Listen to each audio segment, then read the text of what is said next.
Hello, today is Friday, October 30th, 2020. My name is Jackie Pedota, and I'm interviewing Andrea Murillo for the Voces Oral History Center at the University of Texas at Austin.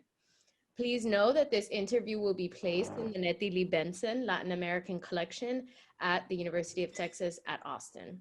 If there is anything you do not wish to answer or talk about, I will honor your wishes.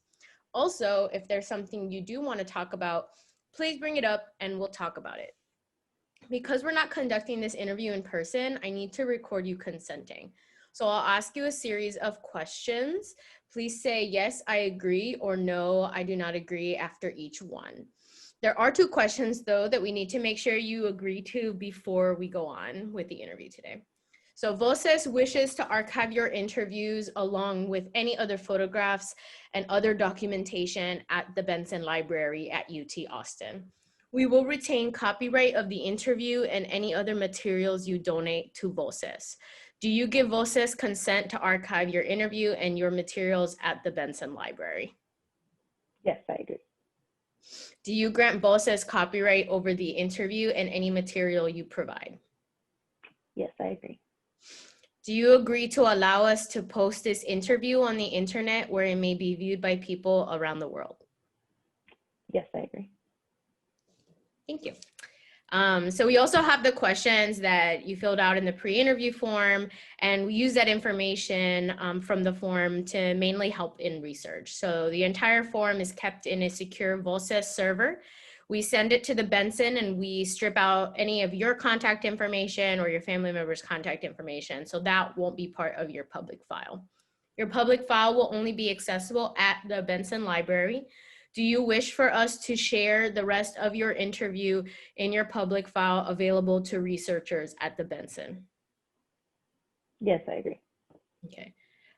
On occasion, Voces receives requests from journalists who wish to contact our interview subjects.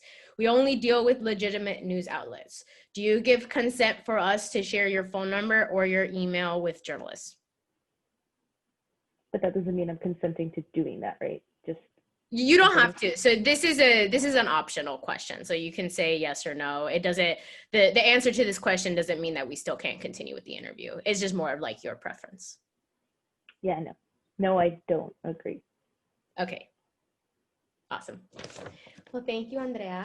And so we can get started with the interview by having you just tell me a little bit about yourself. My name is Andrea. I currently live in Canada, but I am originally from Honduras, and then I moved to the US, and now I'm in Canada. I'm a Latinx scientist. So I'm a graduate student in Canada, and I've been here for the last 6 years. Yeah, pretty much my life for the last 6 years has revolved around science. But I am also a very positive, fun-loving person. And so, because like from Miami to Canada is a pretty long way. Can you share a little bit about how you got like from Honduras to Miami to Canada, kind of like what that looked like for you? Sure. So I lived in Honduras for the first probably 10 years of my life. I turned 10 when I got to the US. My family moved over from Honduras because my mom got a job as an engineer in the United States. I also had been born in the United States, so the transition was quite easy, as well as my mom having a job opportunity in the US. So I lived in South Florida for about, I don't know, in South Florida, I guess I left after 7 years to North Florida to go to university, and then I moved to Canada for my master's. Yeah, so was there like a specific reason why you chose to go to Canada?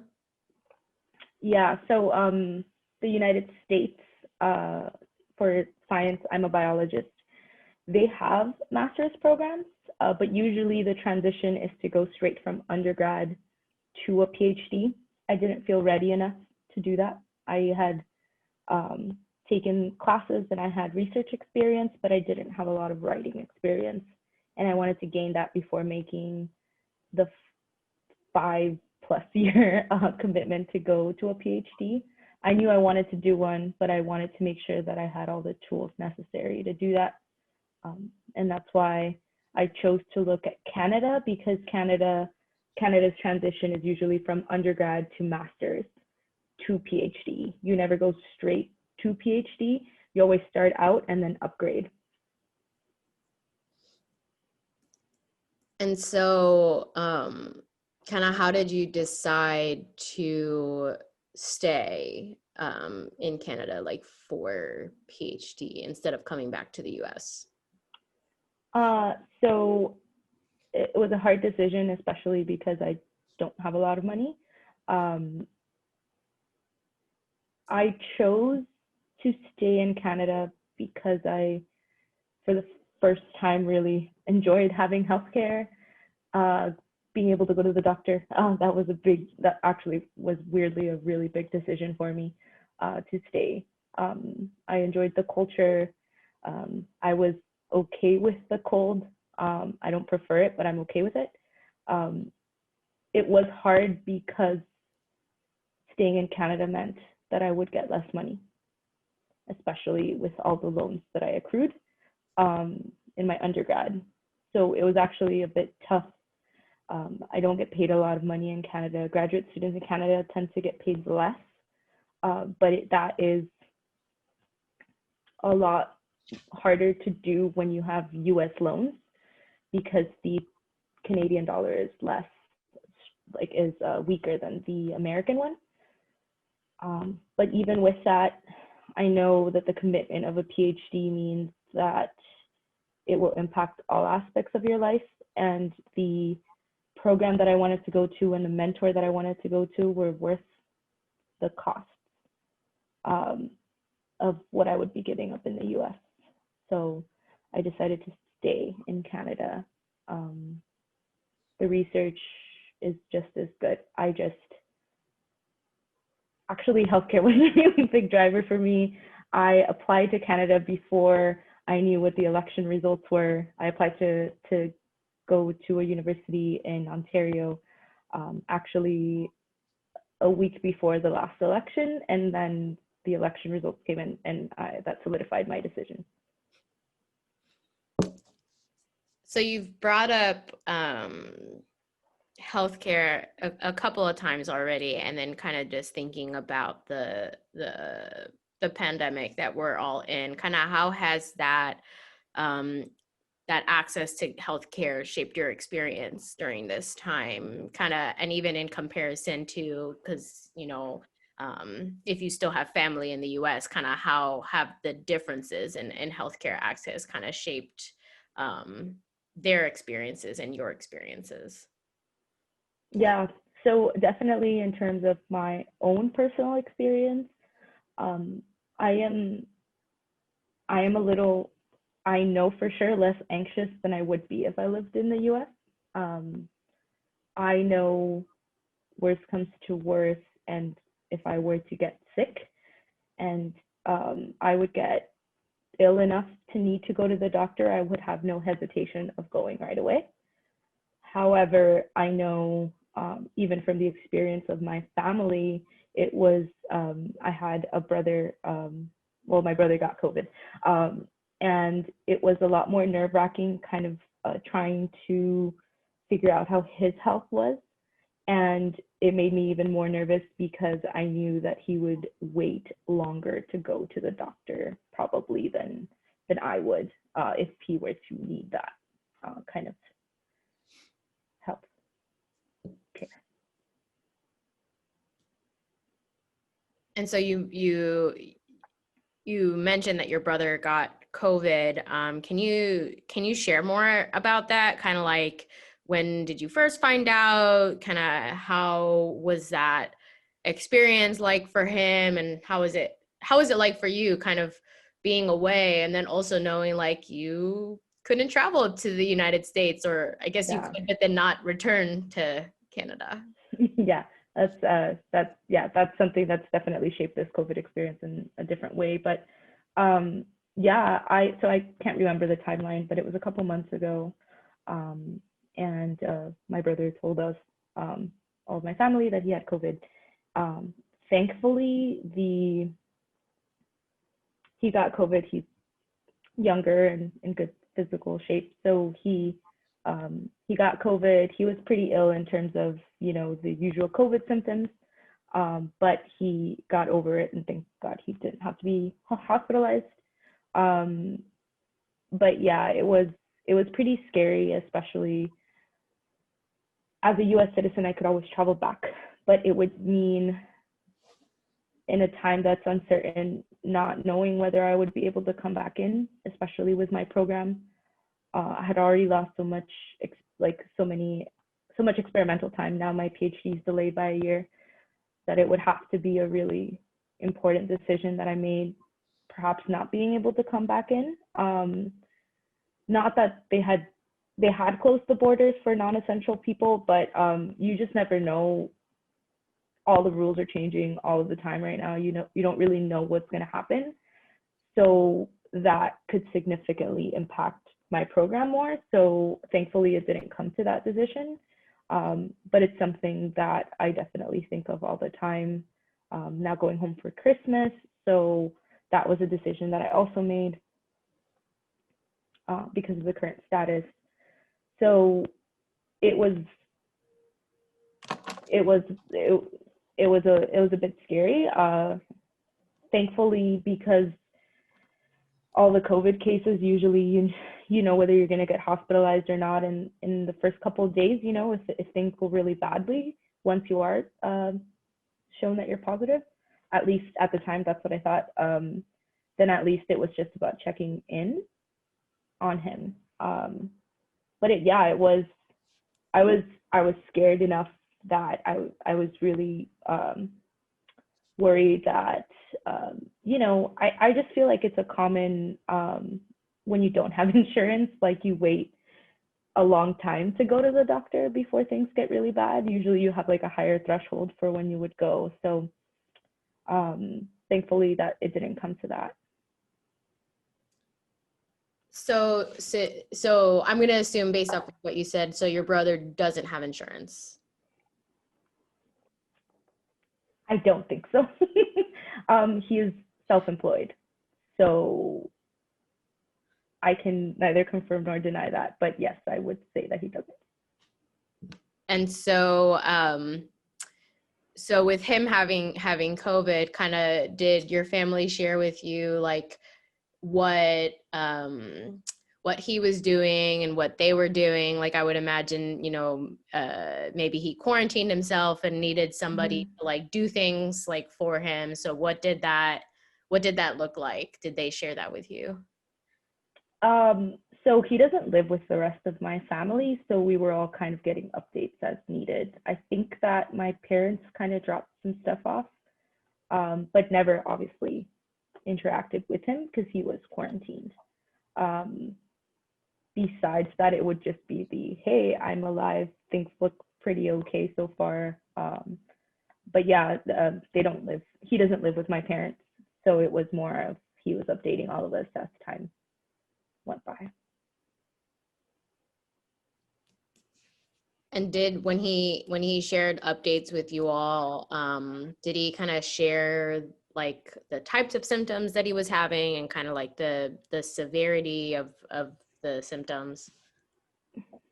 Yeah, I mean, he definitely couldn't work. So it was bad enough that he couldn't work, even though he does a lot of filming, and it's like self-contracted stuff, and also like it's by contract, so he doesn't really have he has steady work, but he has to do it in order to get paid. It's not like a salary where he's going to get money either way. So I know that I mean, I kind of lost your question there, but yeah, it was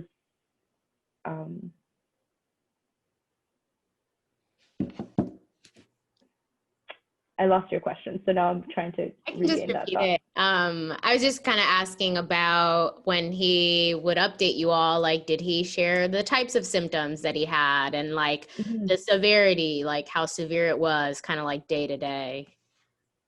Yeah. It was like, oh, I have a fever. I don't have a fever anymore. I have a really bad headache. He had a lingering cough as well. And did he share with you all kind of how he got it, or he just, sent you all a message saying, I have it? Sent a message, said I had it. I assume it's from his line of work, like his filming. He's filming events, concerts, stuff like that. That are known, I guess, to be higher risk. I'm not sure if there still are or not. And you talked about just the nature of his work, kind of his video work being contractual. So if he didn't finish a project, he didn't get paid. And so did that impact him kind of financially, or did he kind of communicate with the people being like, hey, I have COVID? That I'm not sure. He's a very private guy about his business, so I'm not entirely sure. But yeah, he did mention a couple of times that, just kind of the worry behind not being able to work. That was stated.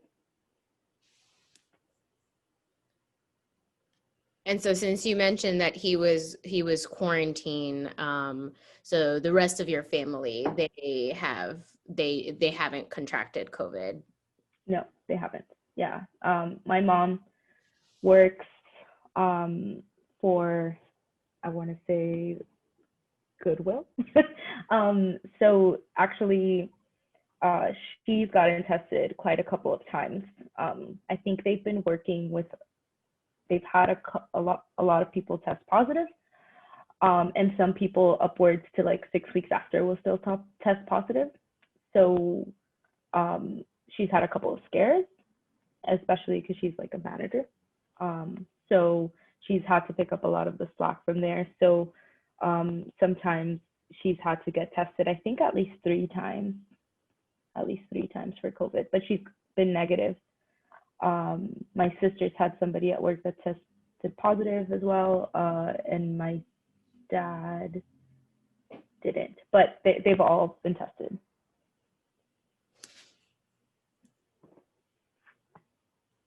And so would you say, since I believe you said that they're in South Florida, would you say that they are being pretty cautious, like, aside from work, as it relates to just COVID and how that's played out in South Florida? Oh, definitely. Yeah, they're cautious. They're pretty cautious in terms of, I have other friends there that I've seen, at least it's, I will say this, what I see what's going on in Florida, very different from what I see going on here, at least the people that I guess that I hang out with in Canada, but very stark difference. In Florida, it looks a lot more normal than it does. So I will say that that's from a biased point of view, where to me things seem very different, just in terms of where I'm living and where they're living. But from the conversations I've had, both my mom and my dad, very careful, my sister too, they're not going out unnecessarily. My sister exercises, but that's pretty much it. And besides going to work, they're pretty much just kind of keeping a low profile to make sure that nobody gets infected. Have they in talking to you, have they, or messaging you, have they expressed any like fear, having to go to work during this time? It's a bit, you get a little bit used to it and the protocols, but I know, for example, whenever my mom gets a new positive person, it not only affects her with, having the fear that she might contract it, and you know, you get scared because at some point in time they were having her like scan people's foreheads and stuff because she kind of, you know, wherever the work gets, yeah. So just being in a position where, you know, you're a boss, you do have to sometimes, you know, fill in the gaps when that's happening. But it's also, now you have less people to work with and now you have way more work, right? So I know that every time I've talked to her, she's just tired, but that's what's expected, right? You have to pick up the slack where you are. And yeah, I know that they'll say like it's more and more returning to normal, like now it's just part of their routine. But I know that they don't take any unnecessary risks because they already have enough of a risk in going to work and stuff like that.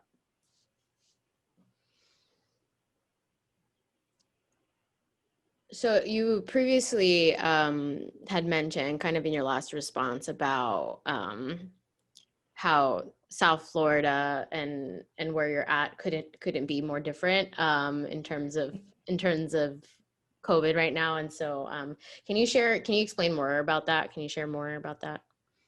Sure. And now I will say, like, obviously I haven't been to South Florida because I'm stuck here. Not, I haven't been able to see my family. I'm like quite nervous about traveling during this time.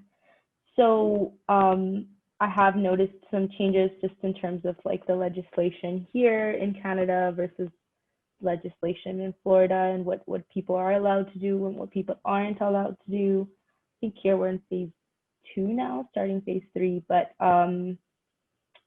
yeah, just in terms of what you can and cannot do, it seems quite different just from the things I've seen, and as well as, you know, the conversations I've had with people. So I can only speak for my experience here. I go to work and I don't do much outside of work. I mean, I did go to do an exercise class, but then an outbreak happened, and then so I guess it's not low risk wherever you go, but yeah, it seems to be different just in terms of the culture behind it. Obviously, everyone's fatigued. Everyone's tired of being at home. I'm tired of being at home. It's really bad for your mental health sometimes. I have days where I'm not doing that great just because I miss that socialization. And people are getting tired, but I just the change in cultures, I think I can see the difference between Florida and Canada.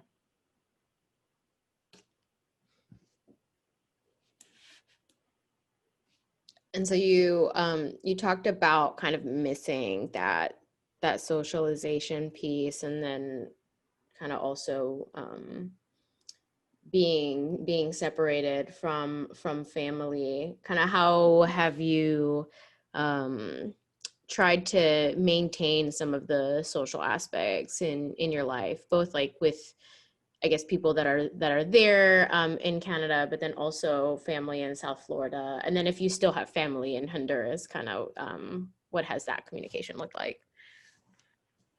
A lot of calls, a lot of Zoom calls, different calls. I've tried doing weirdly different things with different people. I've tried calling my mom and trying to cook with her online through FaceTime. I've been kind of having gatherings with friends from all over the world. I have a standing trivia / board game night with people from India and the UK, as well as people from South Florida.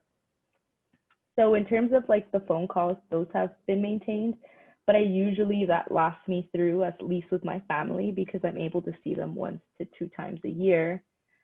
The last time I was in Florida was January for Christmas, and I won't be going maybe until February, maybe. So it's just, it's getting a little bit harder. I want to go see my family. I'm very anxious about going to see my family, just based on the numbers in Florida. And I thankfully have a very supportive supervisor who knows what it's like to be an international student. She's definitely equated this before to, she was in the US around the time that 9/11 happened, and every international student was kind of told, don't go back to your country because we don't know if you're going to be able to come back in. And there's definitely that kind of feeling here for international students, just in case there's a sudden shift. They're not telling you don't go visit, where you're from, but it's a very practical thing to ask, right? I can go and hopefully they'll let me back in because I have my permit coming back in. But who knows if the numbers get worse, and I don't know how long I would be stuck in the US for, and my program obviously would be here. So I have lab work to do. So I need to go to the lab work, right? So that's something that's been an ongoing discussion between me and my supervisor and what I need to do, because I also need to take into account like the quarantine times. So while all the Zoom calls and everything have been good and have been holding me through so far, I don't know how much longer that will suffice in terms of actually seeing my family. Yeah, that must be really difficult. Mm-hmm. And so I want to go back to something that you had talked about in a previous response, saying that your PhD has been delayed a year. So is that because of COVID, or was that kind of something else? Nope.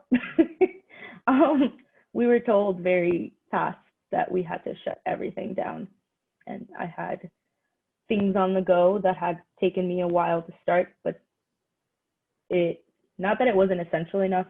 All research is essential, but if I couldn't go in a couple of times a week to have the upkeep for these experiments, then I couldn't keep them going. So things got kind of shut down prematurely, things that took maybe like 6 months. So that's already 6 months kind of being delayed. And then if I wanted to redo it, that would also be 6 months delayed. I had to kind of have like very minimal duties when it came to going to university. So the culmination of all of that, plus the access, everything works slower, right? You don't have as many access to resources right now. I need gloves are taking like months to get, like really small things like that, really small impacts. Obviously, everything is shifted towards COVID. I work in a science lab. So that's the materials that are for like protection and stuff that, that obviously will become like backlogged. Yeah, there's just so many different aspects to being delayed.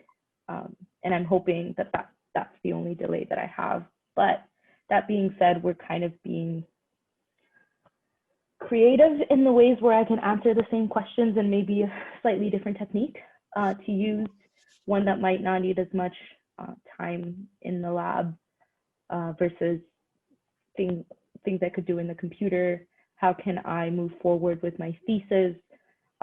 Maybe writing a review paper, like while being, here. I have been allowed to go back to work a little bit more, so that's good, and kind of come up with a plan to further my thesis along. Can you share kind of just a little bit more about your work for context, like kind of sharing a little bit more about, why it was like a big deal, like you couldn't go into the lab? So I work with a toxicology lab, and so I work on, I'm trying to figure out how lay to do this, but I work on what estrogen receptors do in marine worms.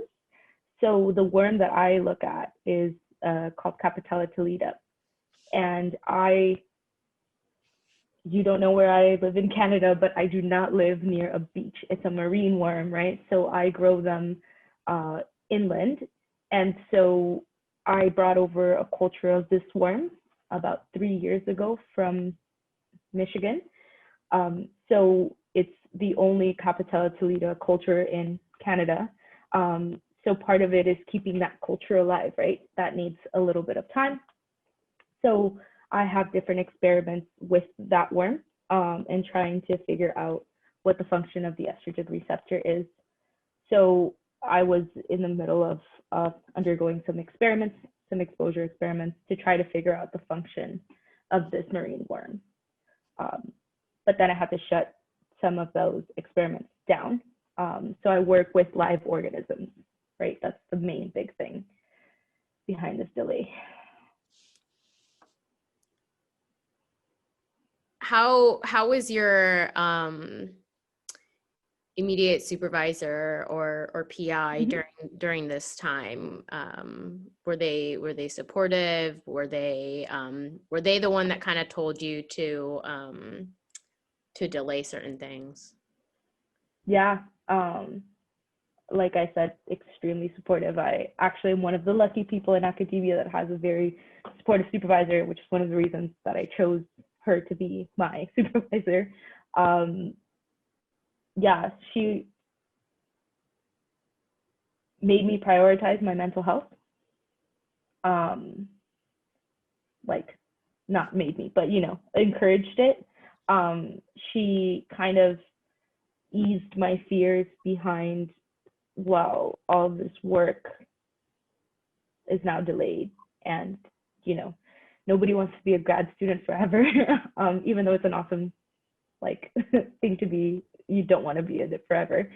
So she was very supportive just in thinking both short and long term, day to day. What are my priorities? What can we do instead of going? Because I don't know if it happens like the same way in every university, but we've gone through different phases of what we can do. So immediately it was like, okay, what do we need to do to maintain our worms? What's the smallest amount we can have to then grow the population? You know, then it was, what can we do? What data sets can you finish so that you can write some stuff up? You know, she's very, she takes the pandemic very seriously. You know, she wants us to be safe. So she really said, if you don't need to be in the lab, you don't come to the lab, which is something that was very clear from the beginning. Anything you can do from home, do that. And that's obviously been the rhetoric, you know, all over, but it was just really nice to talk about. And not only that, she gave the open, safe space of saying herself that she's not okay, that she's not doing okay, that she, you know, this pandemic sucks, and that we all really need to just watch out for each other and watch out for each other's mental health, which is very refreshing in academia, right? To think about. So it's just kind of allowing that safe space for everyone to just be like, yeah, you know what? I didn't do anything today. I couldn't focus on work. And that's okay. So based off of your comments, would it be correct to say that that kind of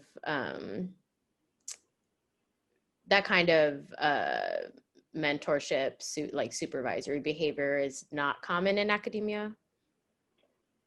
I would not think so. I mean, I have friends who have supervisors, sure, not there's a very big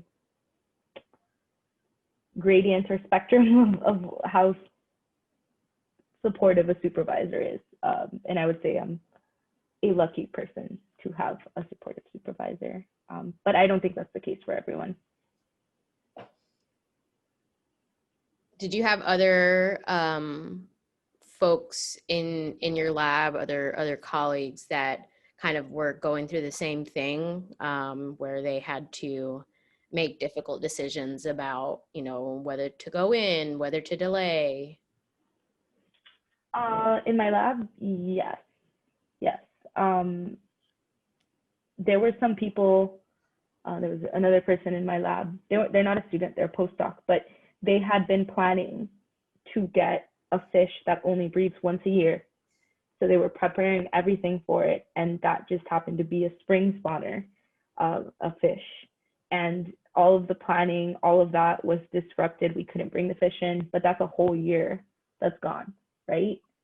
So it was just about reassessing, what can you do now?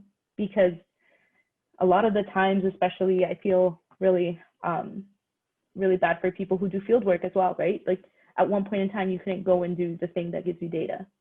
So it's actually been really, really, really hard for people, depending if that's what the supervisor wants done, how to reassess that. That can really be really tricky in academia, for sure.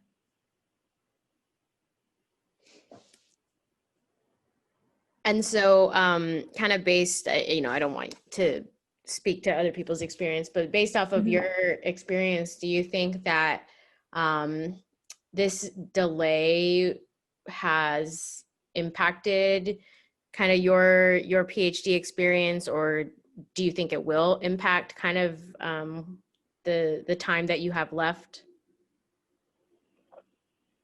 Do you mean, so I'm just clarifying here, do you mean that if I think it's going to get any more delayed, or just? I mean, that could, yeah, I mean, you could definitely speculate on that given kind of what's happening right now. But you can also talk about kind of like, what are the long-term impacts, right, of being delayed in a already long PhD program? Honestly, the main one that I find is financial. It's going to be another year, right, of earning very not great wages. It's not on the poverty line, but it's like, so that is something that kind of plays in my mind all the time, right? I already owe so much money in student loans. Here's another year of not earning enough. Even though I don't have to pay the student loans, they're racking up interest, right? Because I'm a student. So that extra year was really, really tough to think about. The second one was the uncertainty of, at what point in time do these delays, do these direct delays are gonna cause me impacts in the future, my future career, right? If they see that you're not as productive, especially, given some of like already the disparity between genders and races in academia, how is that going to impact you? I see this, I'm still actually uncertain whether or not my funding is going to be continued, whether they will pay me, even though the delay is not necessarily my fault. There has been no, my supervisor has strongly stated that she's going to be with me no matter what happens, and she's going to figure out a way to get that. But from the university, I don't necessarily know yet. So, but that's an uncertainty that obviously is like with me, right? Like, what if in my last year, I just need to get a lot more student loans? Where am I going to get them from? Because I'm in the US. So other than private student loans, like that's a big deal. Clearly money right now, like, really hard, but it's a very pragmatic and real issue when you don't have money. What else? For now, I'm going to say those three. I don't know if they're good or not. And so you talked about, in your explanation, you talked about just the disparity that already exists between genders and racial groups in academia. And I guess, can you speak more to that? And if if you can't speak generally, you can speak about your field. like more generally in terms of like that there is a disparity, or? Yeah, I was saying, like, if you don't want to speak more generally about, because academia as a whole is, you know, it's Yeah. large, but you can speak more so to like your field. I don't have any stats to back me up on this, Oh, that's so fine. I don't know. I mean, the disparities you can, okay, I'll just speak as a Latinx person here in Canada. I'm the only Latinx in my program. So I feel like this is gonna,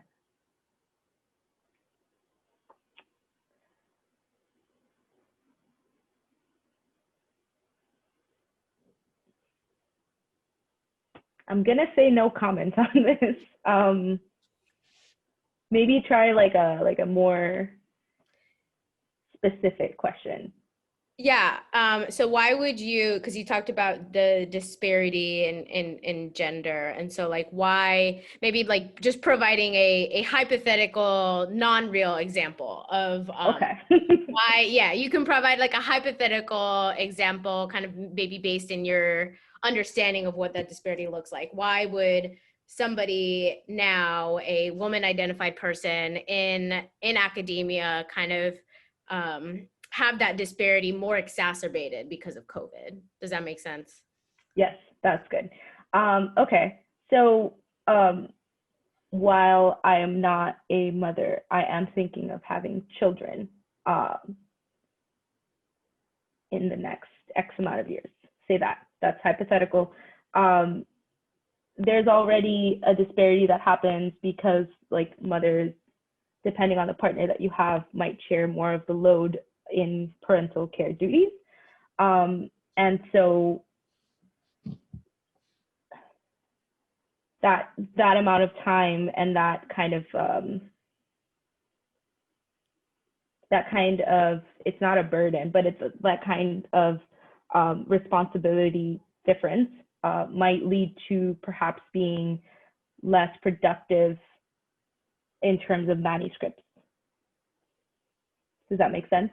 And in right now, I can see like how hard it's been for some people that are, you know, having to work from home with their children at the same time. It's trying to now be a teacher because now it's homeschooling and trying to be productive and keep up with deadlines and everything like that.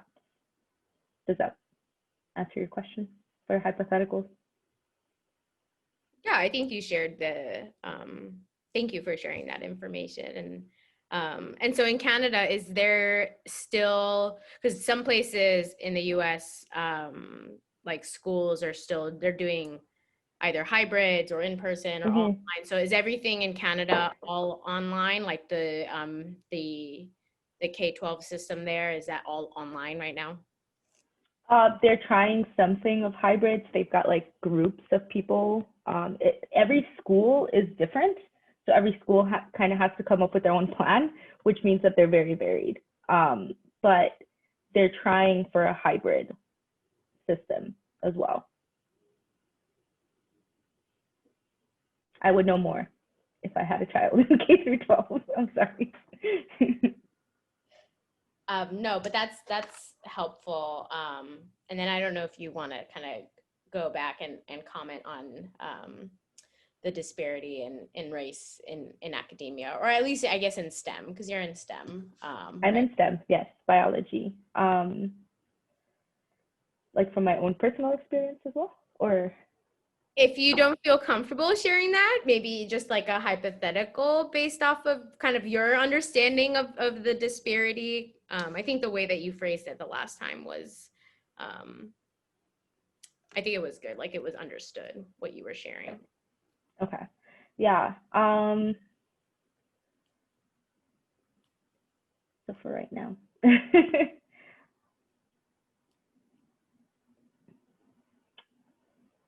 I don't.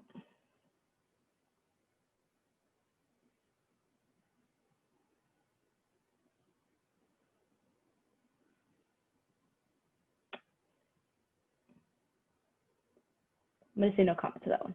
For now, we can go back to it. That's totally fine. And so, kind of switching topics a little bit, thinking Mhm. about kind of what's, and I guess you alluded to this a little bit earlier when you were talking about your experience, solidifying your choices after the election. And so, what has been your experience, during this time? Not only is COVID-19 happening, but you also have um, this movement towards racial justice happening in the United States. And so your Mhm. experience being, an American abroad, kind of what has that been like in your spaces where it's predominantly you're surrounded by people that are not from the US? Yeah. I mean, people now know me, but definitely the impression of when I say that I'm an American, they just kind of say, I'm sorry. Um, then yeah, they always ask me about, how I feel about it. But I do feel the rhetoric kind of changing a little bit because I feel like the rhetoric with me not in the room would be a lot, maybe more harsh than it is. Um, yeah, it's obviously you have to think about like who I surround myself with, and they're all scientists, right?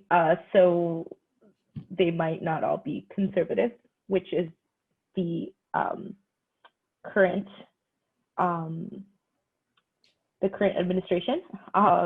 So I don't necessarily think that they have nice things to say. But yeah, it's something that I feel like I need to apologize for all the time. But then obviously, given my Latinx background, it's very interesting because they always ask me then how I feel about the current state. And honestly, sometimes I don't want to listen, like think about those things at the moment. So sometimes it takes for some like unwarranted um, emotional kind of like burden, almost like in my day where I just wanted to have a regular day. You know what I mean?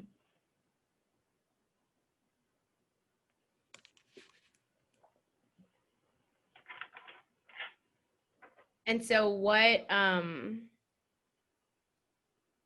has any of those kind of comments or like inquiries just increased as of recent, or it's been like pretty consistent your time since you've been there? Um, because I haven't been meeting new people because of COVID, it's about the same. But yes, there is a question always about like around the election time and kind of reminding me.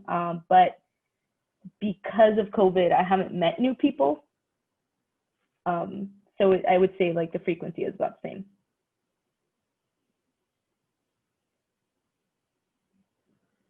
And so as a scientist, you talked about how your your group of folks are um, opinionated about what is going on, and I'm sure you yourself. And so has that been kind of more of an area of concern for you personally, and kind of how have you like have you done any sort of like activism around like science literacy, kind of given the circumstances during this time? Like in Canada or? Yeah, like in Canada, or even like social media as well. Like have you done anything? Because I know social media Mm-hmm. within academia is big, right? And so Right. what has that looked like for you? I mean, I definitely have gotten more involved in terms of like maybe not. I'm not brave enough to state my kind of opinions on Twitter yet. But I do follow Twitter, and I'm very into the science communication in Twitter and following people, or at least supporting people on Twitter. There's been a couple of like different like movements of kind of showing more diversity in STEM. So I always try to support those groups. Not creating content myself, not yet at least. And yes, I've gotten more into science communication. Recently become a contributing writer to a journal called Outside JB, where we try to kind of take more dense, really cool science and kind of put it in more of layman's terms. So I've started trying to do that, but not yet making leap in like creating content or anything like that. But definitely supporting the people that create wonderful content for diversity and inclusion in academia, for sure.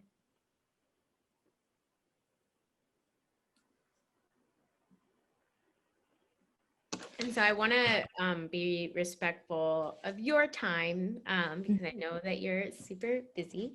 But is there anything else that you would like to share with me about your experiences with COVID-19 or just experiences during this time in general that I've not asked you about yet? Give me a second. I think one of the biggest things that kind of has impacted my COVID experience, now that I have more time to, I guess, visit social media or like just be, now people have more time to do things online. One of the things that like I've been most affected by in my mental health has been through the lack of empathy seen in a lot of different aspects of life. A lot of empathy, a lot of like a lot of extremism and not a lot of, you know, compassion for each other as humans.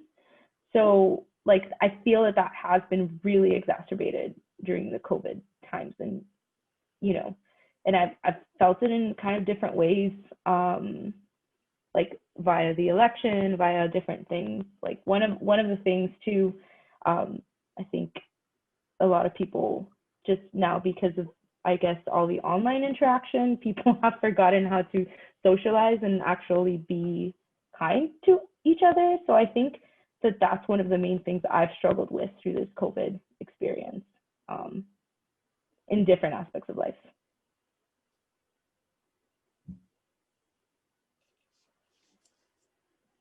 Well, thank you, Andrea. I really appreciate you sharing your experiences and stories as it relates to kind of how you and your family have navigated this pandemic. And we appreciate your perspective. Thank you.